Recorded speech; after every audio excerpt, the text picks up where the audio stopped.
Welcome to the Museum of Everyone's Pride of Everyone series. The Museum of Everyone is an inclusive portable platform for artists and creatives that aims to amplify a diverse range of voices and perspectives through both artistic and community-led collaborative initiatives. The Museum of Everyone is a space for potential, collaboration, original thinking and action. Our ethos is simple.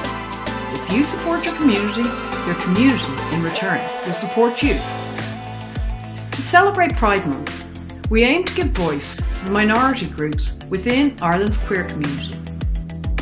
With our esteemed guests, we will highlight ways in which the community compounds stigma and exclusion, but we will also explore ways to create a more inclusive and supportive community so that we really can have a pride of everyone. Hi everyone, welcome to the second episode of the Pride of Everyone Talks with the Museum of Everyone. I'm Hannah Tiernan, and this week we're going to be talking about disability within the queer Irish community. I'm not sure if you caught last week's talk, but we were talking about trans and gender, and one of the things we spoke about were pronouns. So we have three fantastic guests with us here tonight, and I'm just going to introduce them. So we have Nem Kearns, we have Zoe McCormack, and Alannah Murray. So in a second, we're just going to, I'll give you a bit of background to them and let them introduce themselves then a bit.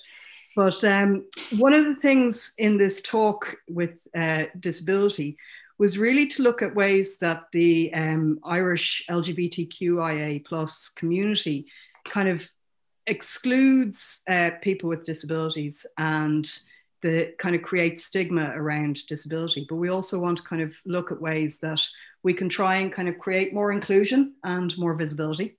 And one of the things that I'm really aware with in this talk is the kind of very wide reach of the term disability, and as we'll be discussing later on, I am aware that there are a lot of kind of disabilities that we're not discussing here this evening, and I would hope that in the future we can kind of have a more expansive conversation around this.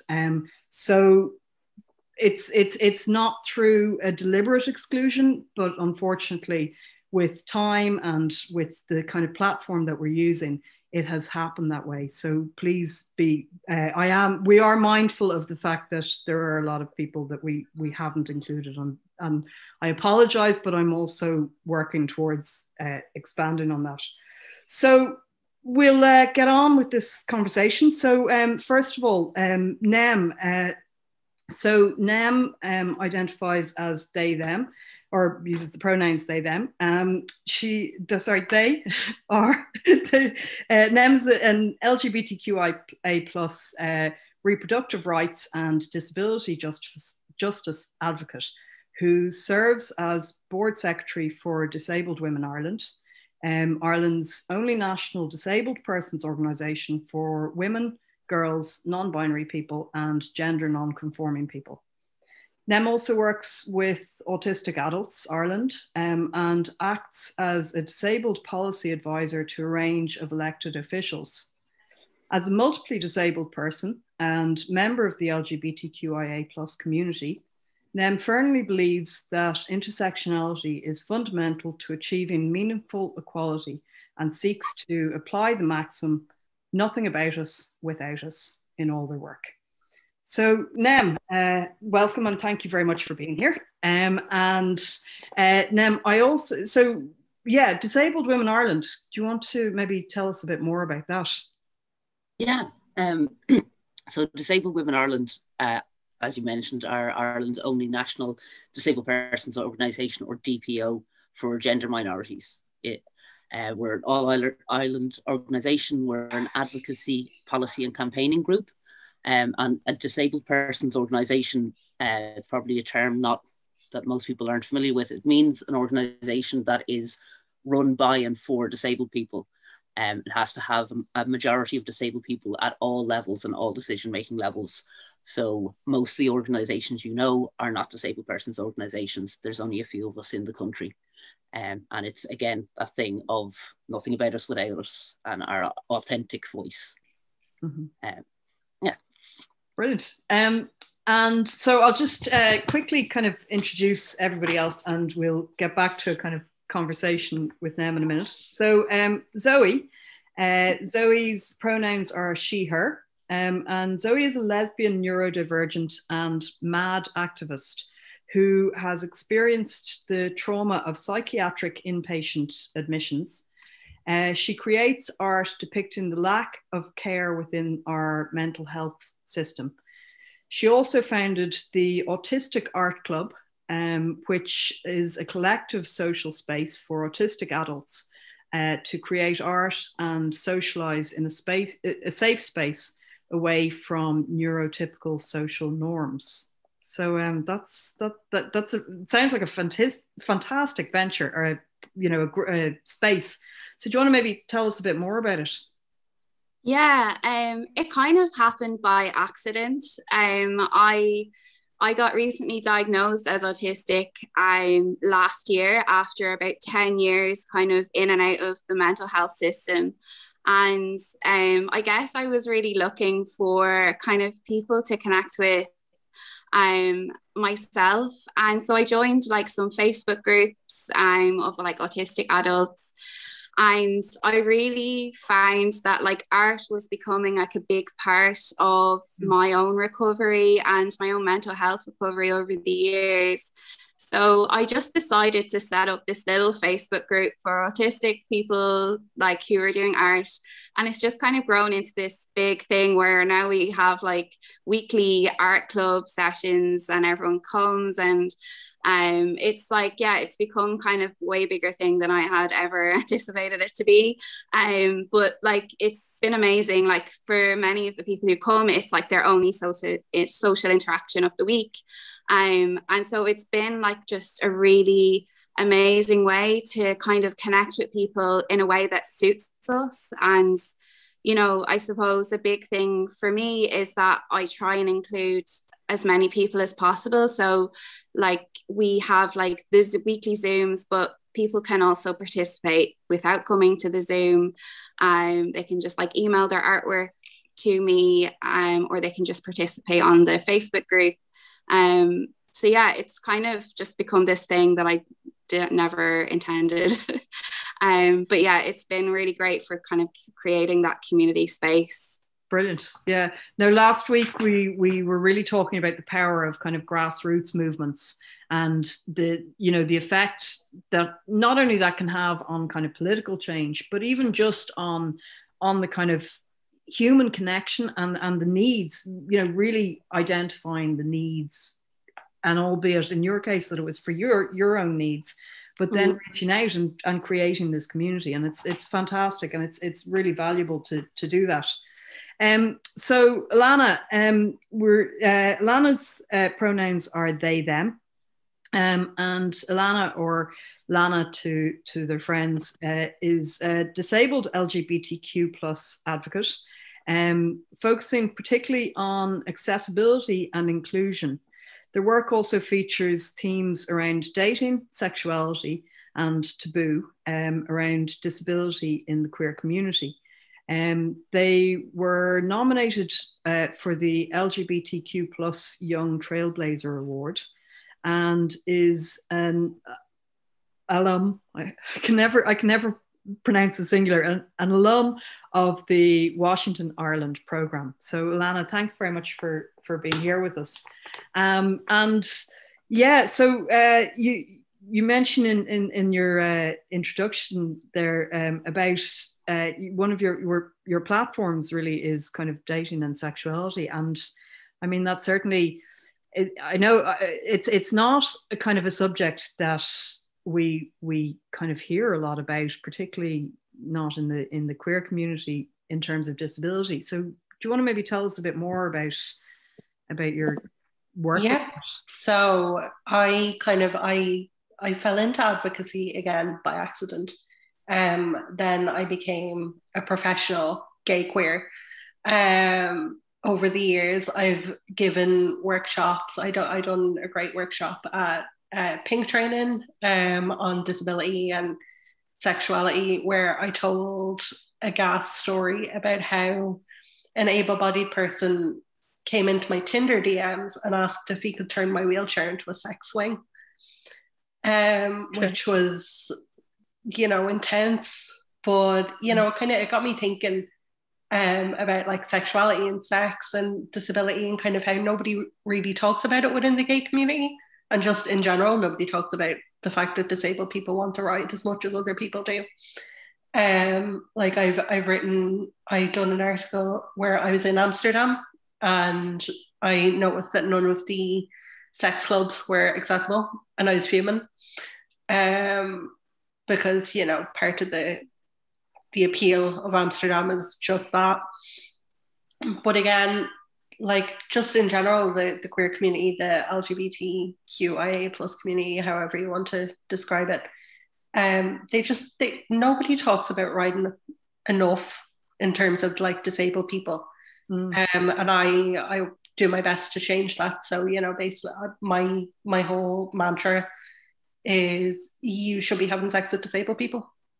Like hoists and sex swings are the exact same thing. Yeah.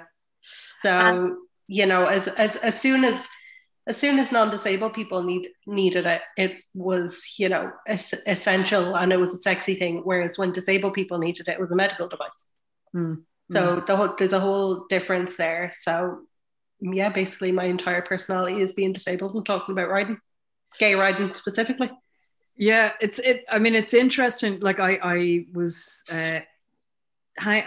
spending time with a gay male friend of mine the other day, and he was all about sex positivity, and it was a conversation that it was a really liberating conversation, but it's not a conversation that I have with my lesbian friends, and it's certainly not a conversation that I have with my straight friends. So, I mean, do you think, within, I mean, obviously there's a lot of kind of disparities in not disparities. There's obviously, we're here to talk about kind of exclusion and kind of ways that the community kind of overlook disability. But do you think that the queer community do that more in terms of sexuality than the wider community, the wider society, or like is that unique to the queer community? I think it's the same but different. Okay. Like it's very much a case of like everyone does it, and there's two ways that people interact with disabled people when it comes to dating and sex and all that. Like it's either a kind of one extreme or the other. So they're either hypersexualizing it, or they think that we're just like virgins. And while it is the case that nobody is having sex with me right now, I would prefer if they did at some stage. And it's just one of them things where I think the queer community, as a whole, which is so sex positive, like it's very like go get your bit, like go on hookups, like it's a big part of queer culture in Ireland, but nobody talks about hooking up with disabled people. And I think it's madness that like sex positivity hasn't extended to the disabled queer community. Like even stuff like nightclubs, dark rooms, like none of them are accessible, none of them are downstairs, all of them are upstairs, and it's just purely on the fact that people don't see us as sexual beings, and they don't see us in that kind of space where we would need access to the same, experience, sexual, platonic, or, romantic, because they don't see it at all. Like we're great on like nights out when like you need to like able-bodied, queers like to like dance with me on dance floors and, like spin my chair around and everything. But like the minute we want any kind of meaningful engagement in terms of accessibility, inclusion, anything, it's just silence. And I think that it's something that really needs to be called out, that I suppose the queer community as a whole has a really, really bad ableism problem. Okay. And, you know, it's homophobic. Like I've said it on a podcast before, and I expected to get a lot more stick for it than I did, but it is homophobia to exclude disabled queers. Okay. You know, and it's homophobic to not be accessible, not be inclusive. So, you know, happy Pride unless you're disabled. You know, otherwise no pride for you. Okay. Yeah, it's I suppose I mean the whole point of these conversations that we're having over the course of this series is really about calling out those stigmas within the queer community. And you know, it's really interesting. We also, you know, Panty's talked about it, this kind of internalized homophobia. And it's really, really interesting to hear you talk about the exclusion of disabled queers as being homophobic, because it's really not, you know, as a lot of abled queers would, or sorry, yeah, we you know, we wouldn't necessarily recognize that as being homophobia. So it's a fantastically valuable point to be making on that. I suppose, Zoe, in other ways that the queer community kind of excludes disability that might vary from kind of wider society. I mean, do you recognize specific ways in which the queer community differs? Yeah, I suppose like even just from a kind of maybe autistic or mental health point of view, like you know, a lot of pride events or queer events are very centered around like this big, loud, vibrant party, which like isn't necessarily helpful environments for all of us. And I suppose one thing that I would kind of be really conscious of is, you know, the kind of like alcohol addiction issues within our community is very, very high. And then we have like the likes of Smirnoff like sponsoring Pride and, you know, bringing out this multicolored bottle of vodka every year. And I think there are things like this that really need to be criticized and really thought about. And I think we need like more responsible approaches to Pride and to our movements. And like there are like some like I suppose little projects that are going on like in like some kind of areas. But I don't think there's enough. I know like Dublin Lesbian Line have this really great wellness workshops that they do for kind of women identified queer people who are maybe struggling with their mental health. And it's a really, really good project because you go there, like it's a 6-week project, and kind of you talk about, there's like talks about like having sex with women or like mental health, you know, holding hands with your partner in public, all of those like little things that are really important when you're first coming out, and that your mental health might be kind of impacting your kind of comfortableness with these types of things. And at the end of that program, like the whole group goes to Panty Bar together. And I think that's like such an important thing for people. I think we don't recognize that like a lot of queer people and disabled people don't have like a whole lot of friends or a whole lot of queer friends to go to these things with. And I think we kind of need to recognize more that we need to recognize like the social isolation of our community as well. And recognize that like we don't have a whole lot of queer friends to go off to like gay bars with or events to, you know. So that's kind of something that I would add. Yeah, well, I think also, I mean, you know, given that the queer community in general is kind of disproportionately affected by mental health issues, you know, it's a really valuable kind of point to be recognizing that, you know, within the queer community, that we really need to be mindful of mental health. And I think I certainly feel that, and as you say, with the likes of the Dublin Lesbian Line courses, and I know that, you know, Outhouse, and there are other organisations that are really talking about mental health within the community. But I suppose the other thing, Nem, one of the points that you brought up with me when we first started talking was about the number of disabled people who identify as queer, which I found really, really interesting. So again, I suppose going back to the question that I've just posed to Alannah and Zoe in terms of, you know, the queer community's response to disability and how that varies from the wider society. I mean, can you give us more insight into that maybe?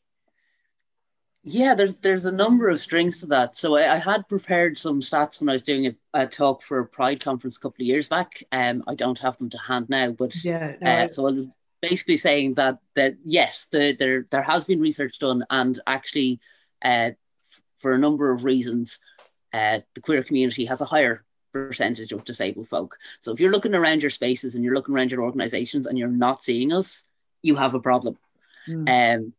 And that's for a number of reasons. It's partly to do with long-term mental health is a disability. It's to do with a number of other factors. Also, just under 70% of autistics don't identify as straight. Just under 8% of trans people are autistic as well. That's not even getting into other neurodivergencies like ADHD or whatever. There's a lot of us. And then there's it's all that complex interaction of stigma. So I know for gay men, the Body Beautiful cult really doubles down on the pre-existing huge amount of stigma around disabled bodies. Yeah, it's just an absolute shit show. Excuse my language. There's also that thing that the way the queer community face that kind of stigmatization of sexual identity, like even just shown in little ways, like you have two 12-year-olds holding hands, and if it's a cis boy and a cis girl, it's adorable and cute and romantic. If it's not, oh my god, they're too sexual, it's too young. Our relationships are seen as inherently super sexual. Like, Jesus Christ, I wish they were. But it's mostly just arguing about who's going to Tesco. But that there's there's a desexualization of disabled people, and it's not even. It goes beyond just, there's kind of a benign aspect to it, and that, oh, sure, aren't they like children, or just a complete lack of engagement or thought about the fact that most of us are grown-ass adults, but also there's a resistance to it. There is a real resistance.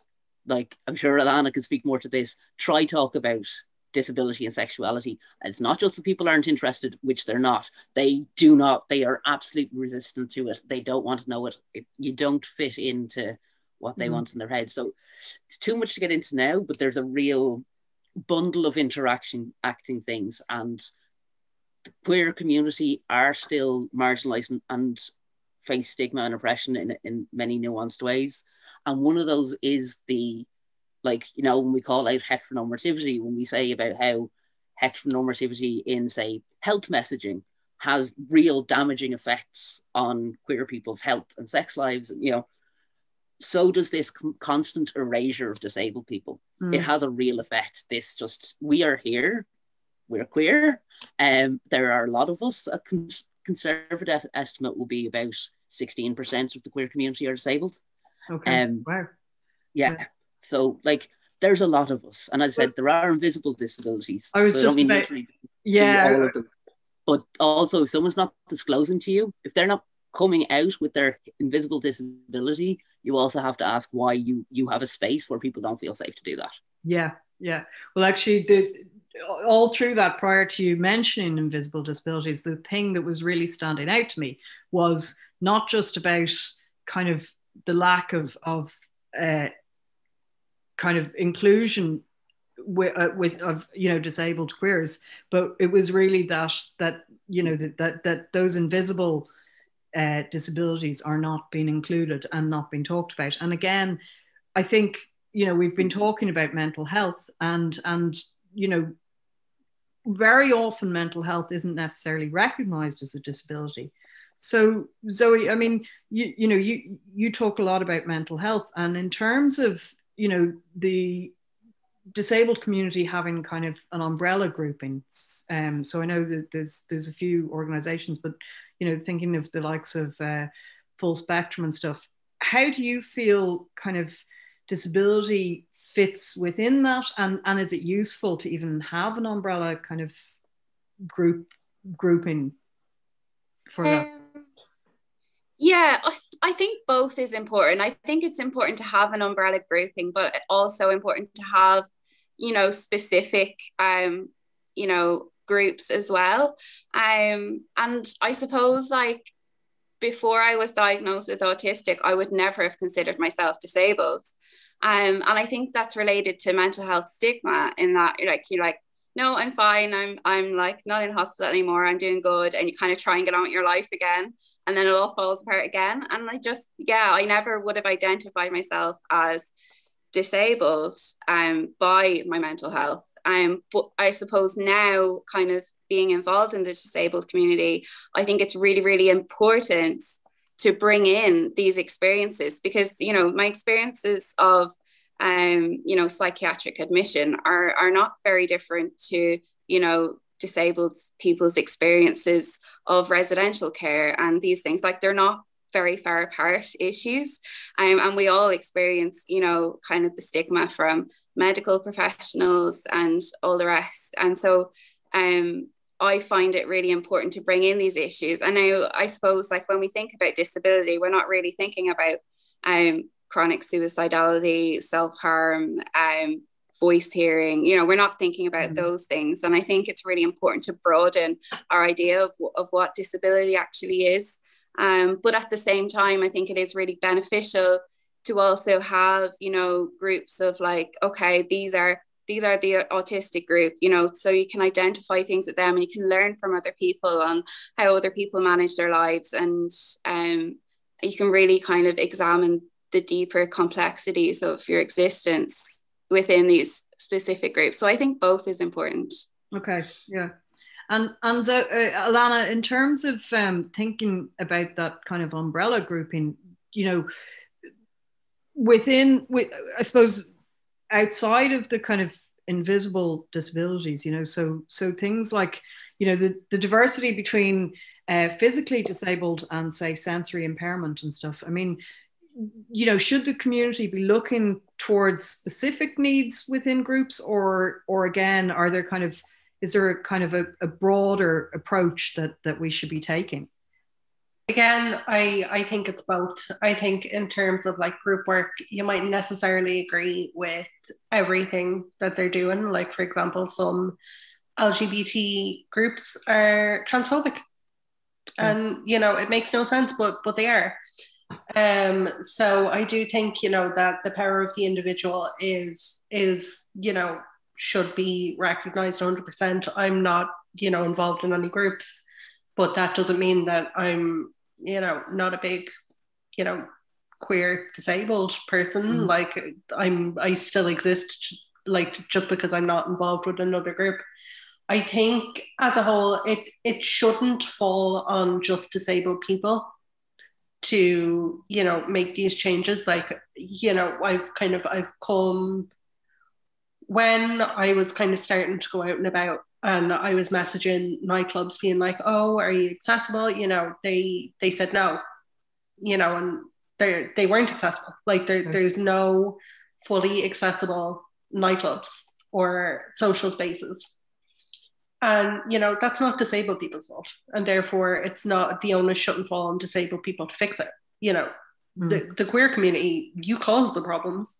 You chose to be exclusionary. You fucking fix it, But yeah, like, I do think there is merit in, like, sticking together, and, like, community and family is something that is very important. But again, like, not everyone agrees with each other on the approaches. I would love to start a breakaway queer commune, but realistically, not going to happen. And I think the big thing is communication. People need to talk to each other, and they need to work together, because I found in activism kind of why I stepped away from activism was just that there was so much scrapping and people were fighting for, you know, the same thing, but they were also fighting with each other. And it was just a nightmare and it was a pain in the arse. So that needs to be sorted.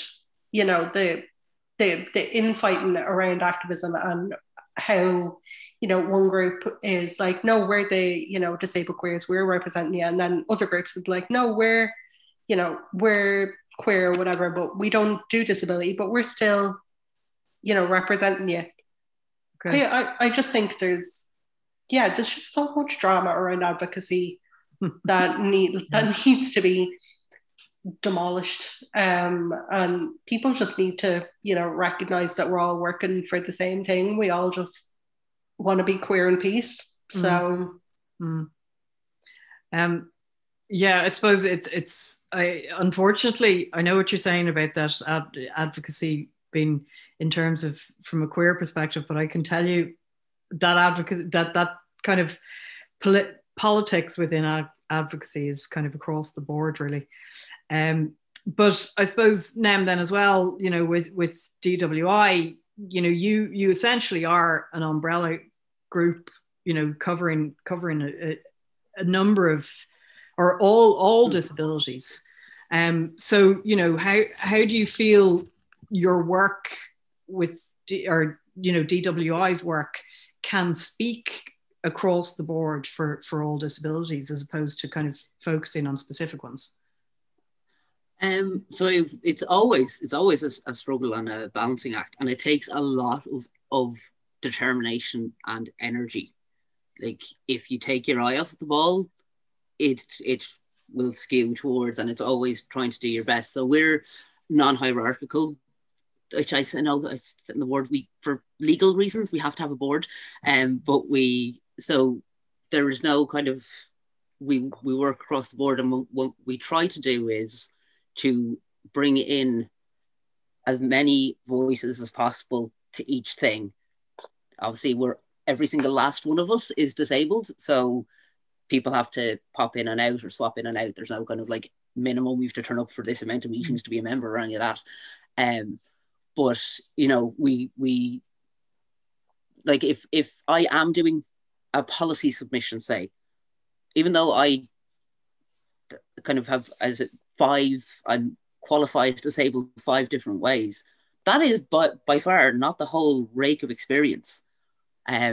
So literally talking to the people who have the experience, getting their way in, writing down what they have said, and if it's, you know, a policy submission on something else but covering the same points, making sure I'm putting in those points as well, and the same, trying to do the same. Like, we are very white, but trying to do the same with ethnic experiences, with non-native experiences, with minority experiences, because, like, we know the whole, like, it is about the intersections. It is about your experience of the queer community. If your skin is brown, is different from my experience as a settled person with white skin, and equally disability and all the rest of it. They all interact off each other.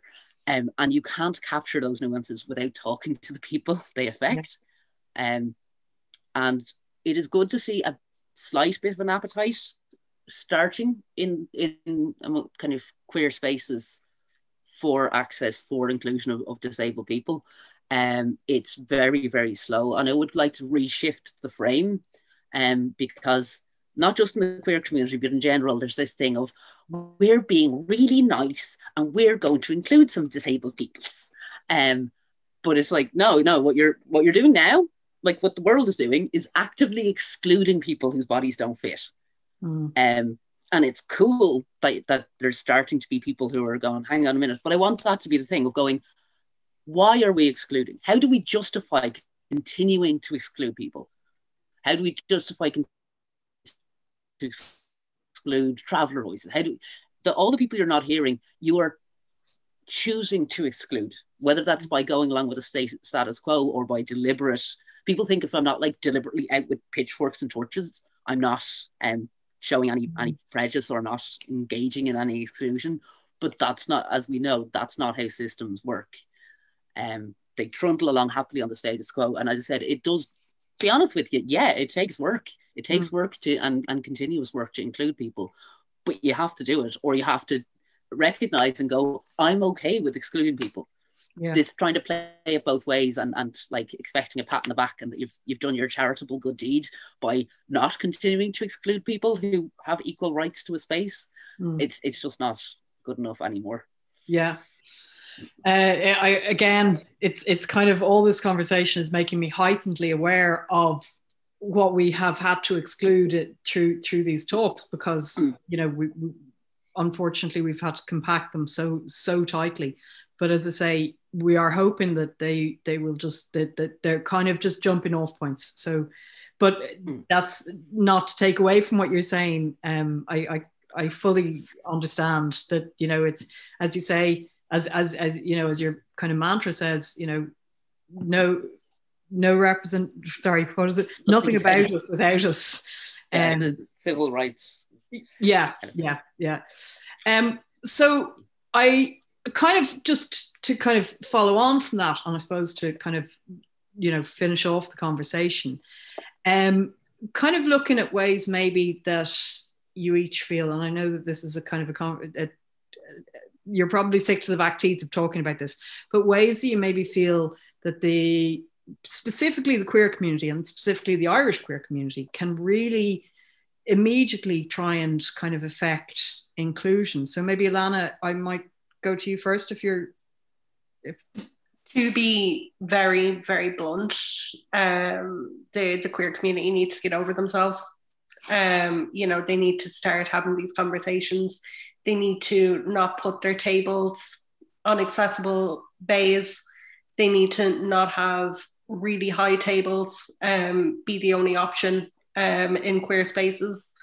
That's really loaded and aimed, but you know, I've been annoyed about it. You know, that it needs to be, they just need to start talking to disabled people, and it's not acceptable anymore to be like, we didn't know. Yes, you did. You've had disabled people at you for ages, for years, to be inclusive, and you've actively ignored it. You know, there's bars that use the accessible toilets for storage. There's, you know, venues that use it as changing rooms for, you know, their staff or their drag queens or whatever. And all that says is that you're ableist and you're exclusionary and you don't care about disabled people. You've heard us, but you're not listening, and you're still actively choosing to not listen.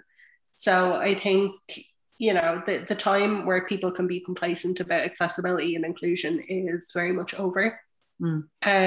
So yeah, bottom line, get over yourselves, or, you know, face the consequences of, you know, really angry disabled queers coming after you. Okay, very, that's 100%. Zoe? Yeah, I suppose like I would talk from a point where I've really struggled with like connections and making friends, and you know, like I feel like it's really important that our events have, you know, like meetup points for people who are going to events by themselves. And so, you know, like, and you know, kind of more like queer cafes, more queer bookshops, rather than queer clubs and nightclubs and all of these kind of types of spaces. And like, I do find the queer community to be quite kind of cliquish and insular, and it can be really difficult to kind of find your way in through kind of even like a lot of the groups. Like there's already like, you know, when you enter a group, there's all the friendships made, and it's really difficult to kind of find your way through that.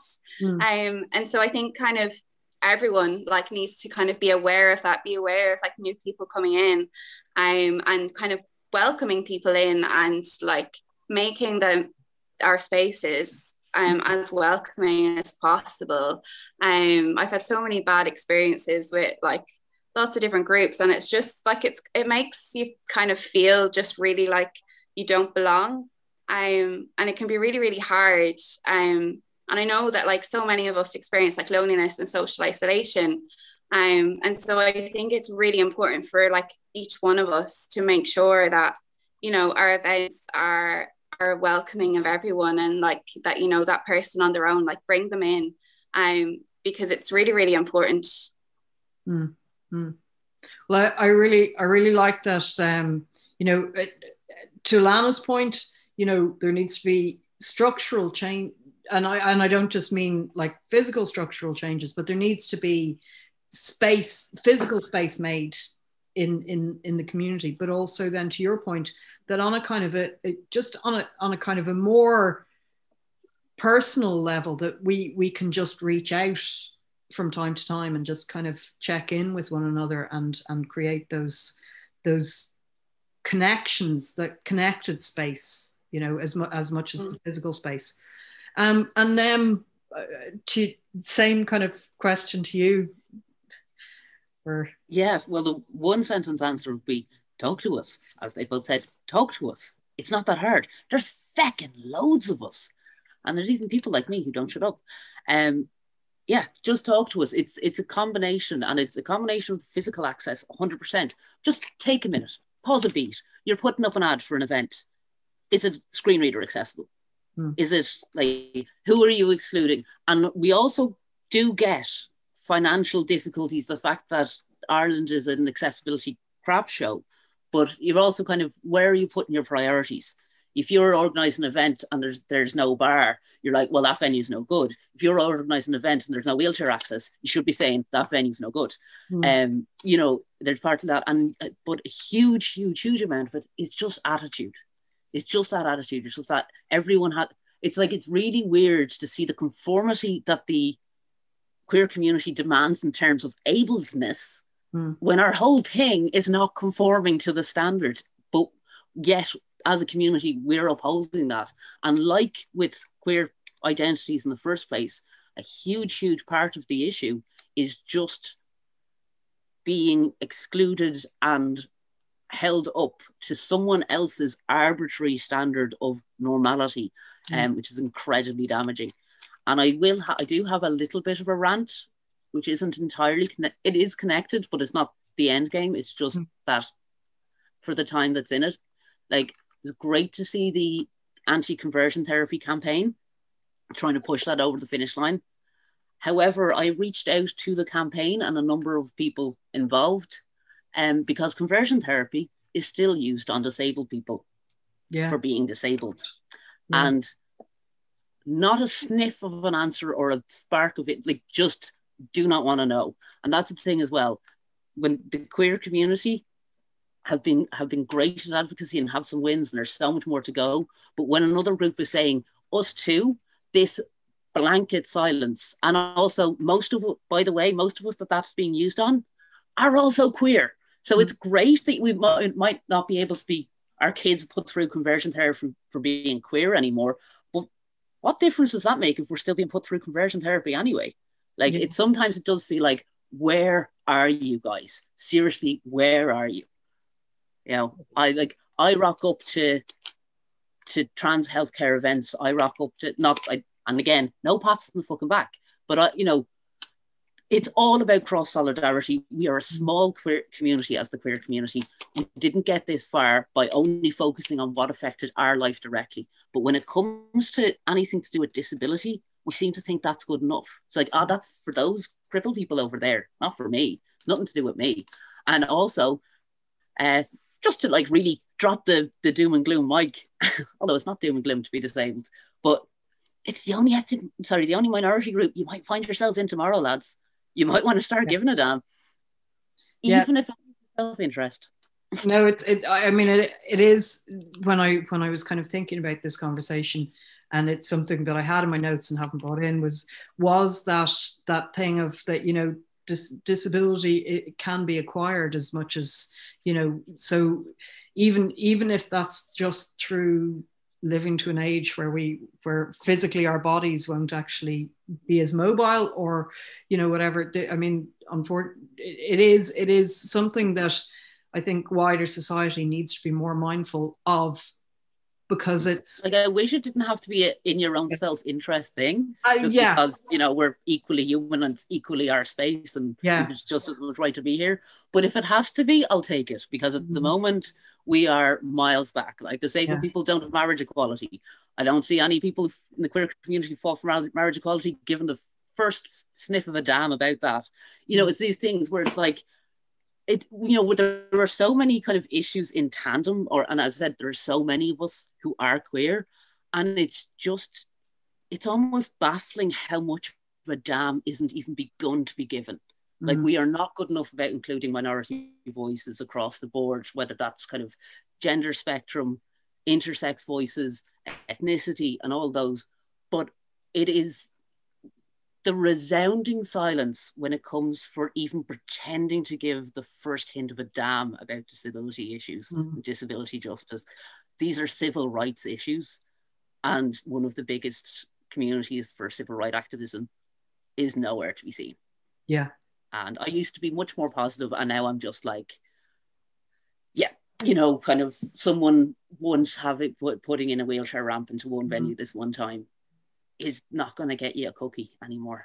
Well, I think it goes back to, you know, what you've all said about hearing voices, and, you know, it's something that has won referenda for us in terms of, you know, the heterosexual community hearing queer voices in terms of the marriage referendum, and, you know,